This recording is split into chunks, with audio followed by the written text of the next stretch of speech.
My name is Heather Shaw, and I will be presenting my informative speech. This is my audience. And now I will begin. Hello! Today you will be learning about the history of the Barbie doll. My mom teaches pre-K, and because of this, she has a bunch of little girls who come in and bring their Barbie dolls to school every day. They'll sit there and they'll play with them and they'll talk about them, but most importantly, they like to compare their Barbie dolls. They compare the clothes and the hair and even the ethnicity, going really deep and trying to rank their dolls on how cool they appear to be. Before the Barbie dolls, little girls didn't have anything to play with but baby dolls. They were only allowed to pretend to be mothers or caregivers. They weren't allowed to play out their own dreams. Hence, the creation of the Barbie doll, who was supposed to represent women's ability to be anything that they wanted to be. The first Barbie doll came out in 1959, and she was created by Ruth Handler, who was a mother of her little girl, Barbara, hence the name Barbie. The point of the Barbie doll was for young women to live through the doll and to be able to act out their dreams like many young men at the time could do. The first Barbie was blonde, had blue eyes, and wore a signature black and white striped swimsuit. She was tall and tan and beautiful, and she was unlike any other toy on the market at that time. Because of this, many didn't expect her to be very successful, but she almost instantly became a captivating toy product and rose in popularity through the first 20 years. For the first 20 years that Barbie existed, she did a lot better than many women of the time.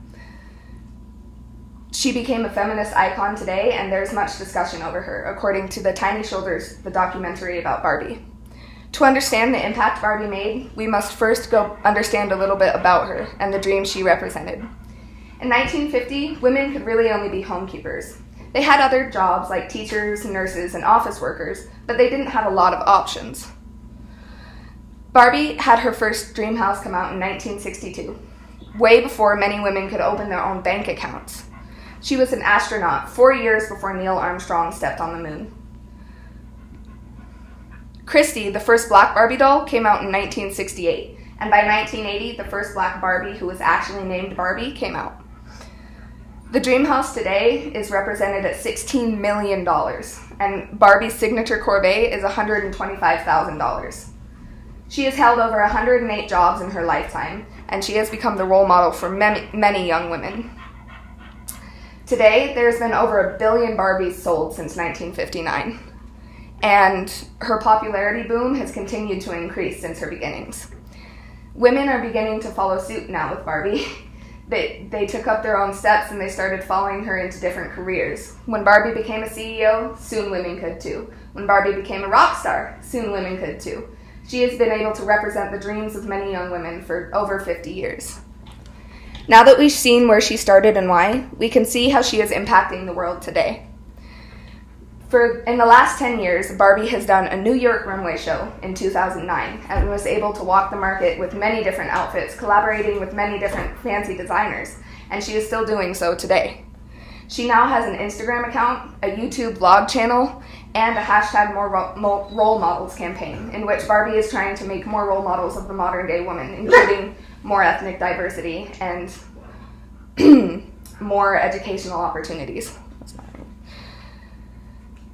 The most recent and perhaps the most famous campaign of Barbie is the Average Barbie. They came out with 4 different body types: regular, petite, tall, and curvy.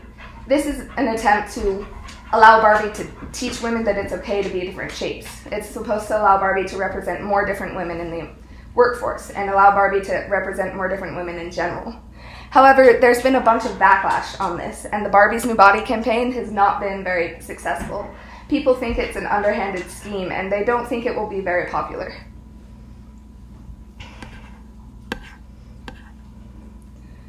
Barbie dolls have been a staple in American households for over 50 years. They have kept up with the times as best they could, but they are slowly falling in popularity, and soon they may not be around for much longer.